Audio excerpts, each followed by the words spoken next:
Évangile de Jésus-Christ selon saint Matthieu, chapitre 13, versets 36 à 43.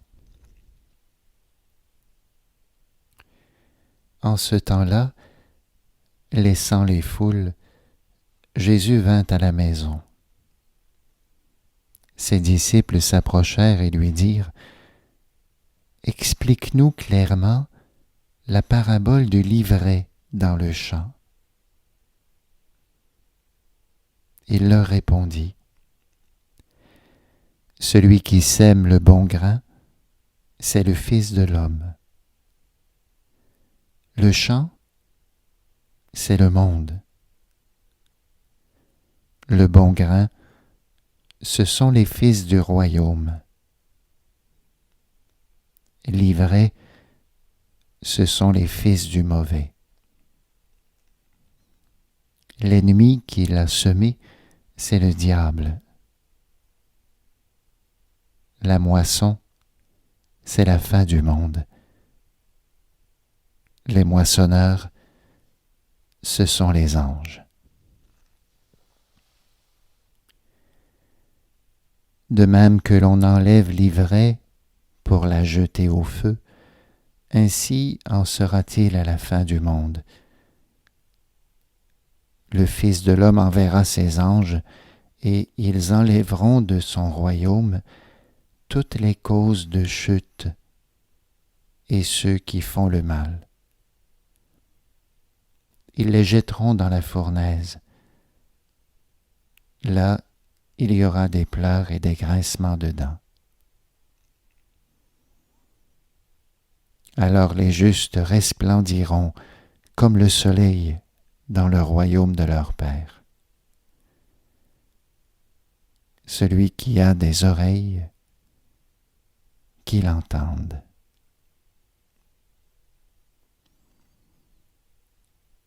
Acclamons la parole de Dieu.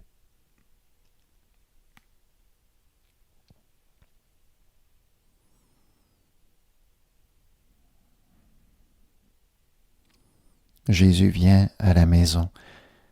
Il descend dans notre demeure, dans ce lieu où nous pouvons nous approcher de lui avec ce que nous avons peine à comprendre, comme les disciples.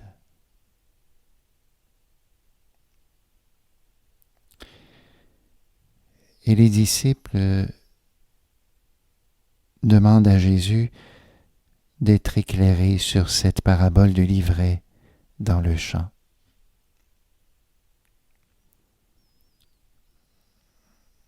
Ils n'ont pas dit « Explique-nous la parabole du bon grain dans le champ », mais bien la parabole du livret dans le champ.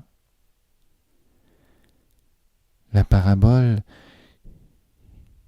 qui a besoin de nous éclairer sur la présence du mal, sur la présence de ce qui divise, de ce qui sépare, de ce qui blesse, de ce qui fait tomber.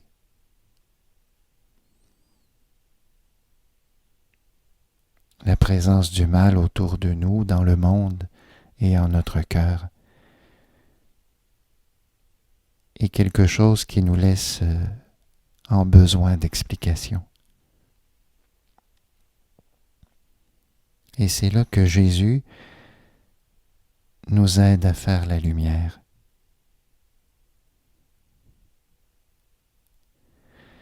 Celui qui sème, c'est le Fils de l'homme, c'est Jésus, c'est ce qu'il est en train de faire maintenant, en semant cette parole qui vient de lui. Le champ, c'est le monde.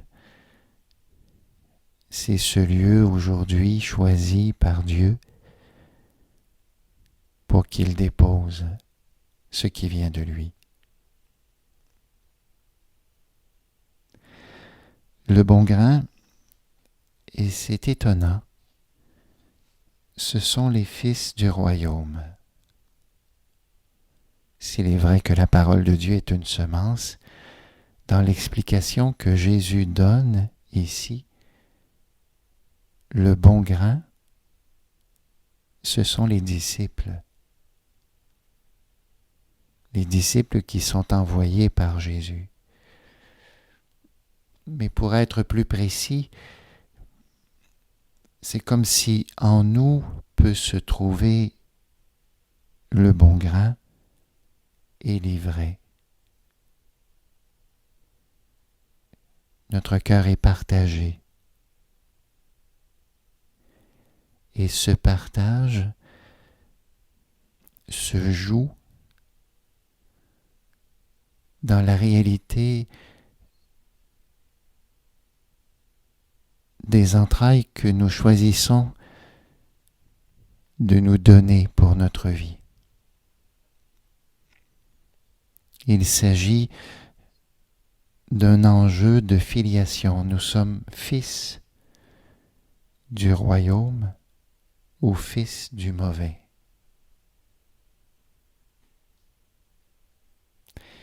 C'est comme si dans notre vie, peut-être même sans trop nous en rendre compte, mais la parole nous éclaire, c'est comme si nous pouvons choisir les entrailles où notre vie peut croître.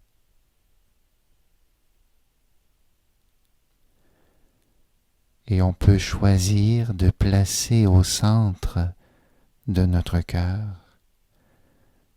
le mal qui nous a été fait, ce qui nous a fait tomber, le mal que nous avons fait.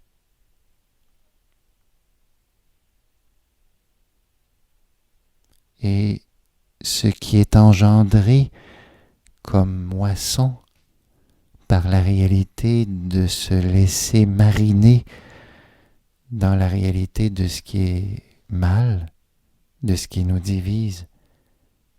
La moisson est quelque chose qui nous conduit au découragement, à la perte, à ce qui fait que intérieurement on est aux prises avec un feu qui nous brûle, quelque chose qui n'est pas de l'ordre du feu de la rencontre, mais quelque chose qui est de l'ordre de ce qui nous gruge, de ce qui nous rend fielleux.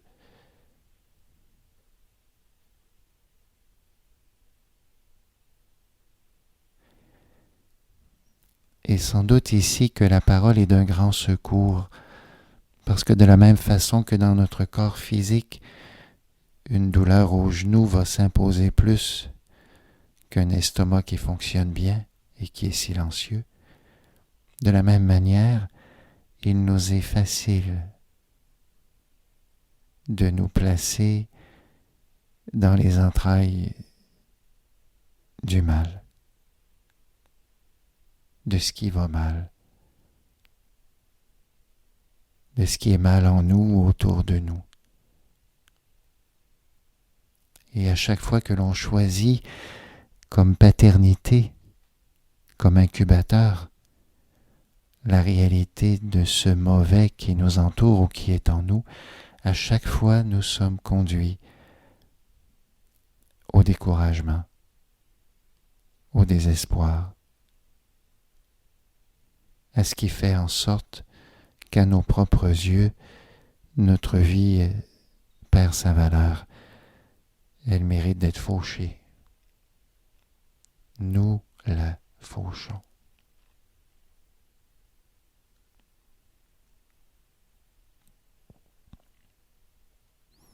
Mais Jésus est précisément celui qui nous invite à être fils du royaume.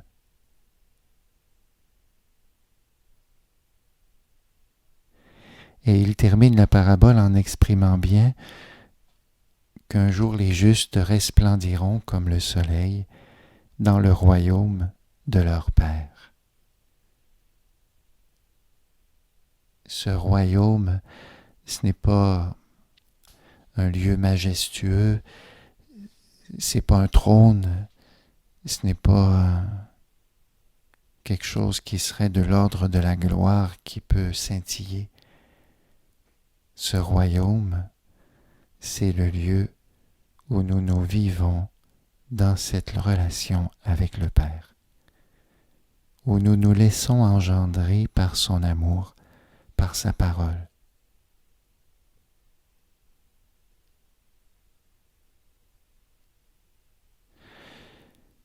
Sans même que nous soyons surpris du partage et de ce qui peut habiter notre cœur en nous, de cette réalité du mal, du bien, sans même nous surprendre de ce mélange où parfois un événement tout simple vient déclencher ce qui est source de division en nous et autour de nous, sans même nous étonner de cela. Nous sommes invités inlassablement à nous laisser enfanter par l'amour du Christ et par l'amour du Père. Il est celui qui redisait bien, avec insistance, aux disciples qui voulaient enlever l'ivraie. Il est celui qui invitait à la patience pour dire non, vous allez briser le blé. Et dans ce mystère, c'est comme si Jésus voit que nous sommes les bien-aimés du Père, qui parfois, dans le tragique de leur vie ou dans les difficultés du quotidien, sont fragiles à choisir un autre placenta que celui de l'amour du Père, à choisir de se déposer dans ce qui va mal, dans ce qui est difficile. Et de la même façon que les disciples arrivent avec leurs questions, parce que la parabole que Jésus a prononcée est source d'incompréhension pour eux, comme si la parabole les amène à découvrir les limites de leur compréhension, de leur capacité. De la même manière, la vie fait la même chose en nous. Nous sommes conduits jusque parfois dans ces zones d'incompréhension où nous avons besoin de nous ouvrir à Jésus pour que dans ce dialogue, lui-même puisse saisir notre vie pour nous aider à retrouver l'amour du Père.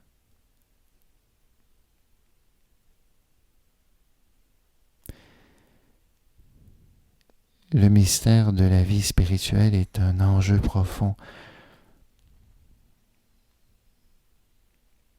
même dans nos incompréhensions.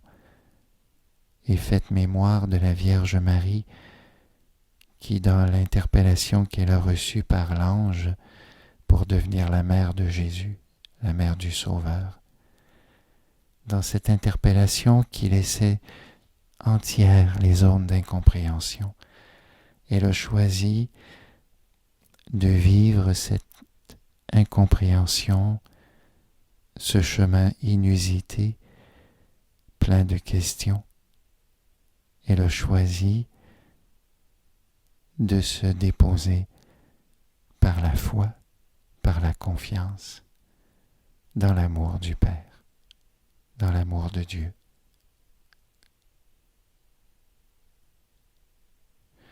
Un Dieu qui, pour elle,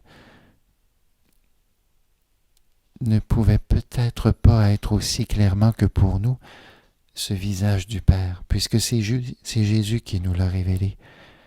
Alors Marie, dans cet amour qu'elle percevait, sans doute en fréquentant les Écritures, sans doute en ayant un cœur ouvert à Dieu, Marie a accepté de porter ce qui l'interrogeait, ce qui la questionnait, ce qui dépassait ses capacités. Elle a choisi de vivre cette incompréhension dans un oui à l'amour de Dieu, en lui faisant confiance.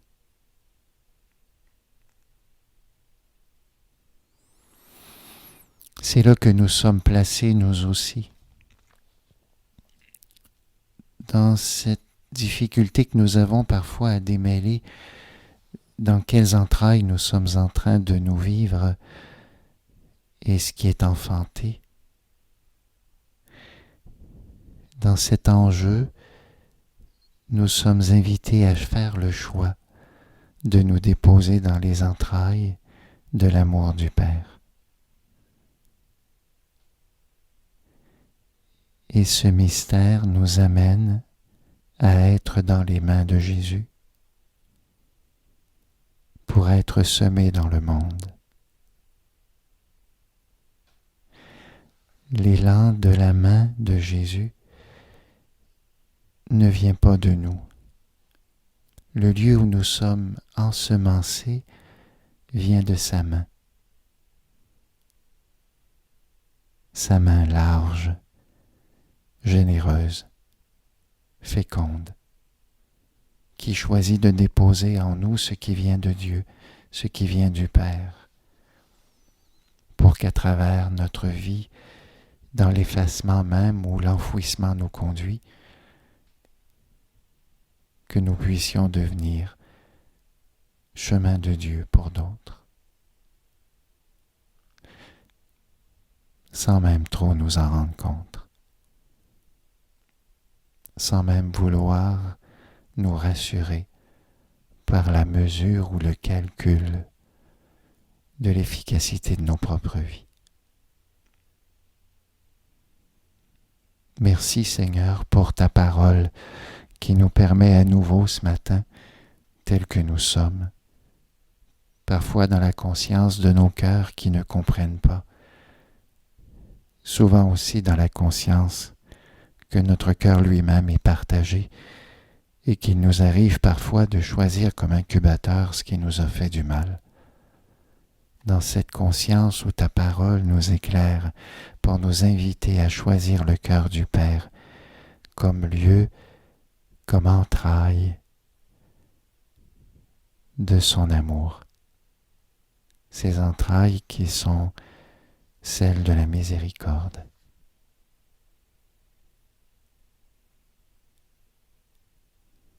Fais-nous la grâce, Seigneur, dans la gestation où notre vie se trouve, fais-nous la grâce de nous déposer inlassablement dans cette miséricorde que tu as pour nous et qui vient nous sauver. Fais-nous la grâce aussi de nous laisser enfouir dans le lieu où Jésus lui-même nous envoie, en semant largement dans le champ du monde qu'il vient sauver par son amour. Que tout se fasse pour nous selon sa parole.